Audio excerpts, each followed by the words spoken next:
מה שיותר מעניין אותי כשאני פה בארץ זה הסאב. הוא בעצם נותן לי את האקסטרה כוח שאין לנו בגלים בארץ. דפנטלי סאחי עמרי חצור, בן 24, גולש מתל אביב. כמה שנים אתה גולש? רק 18 שנים בערך. קונספט אדיר, כל הרעיון של לשלב כמה תחומי ספורט. בסופו של דבר מי שבאמת מנצח את התחרות הזאת הוא מי שבאמת מרגיש ים ויש לו את ההבנה, את הקריאה הנכונה של הים.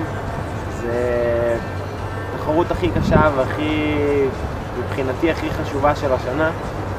חשוב לי להצליח בעצם יום שאתה עובר ממקצה למקצה למקצה והמקצים לא נגמרים.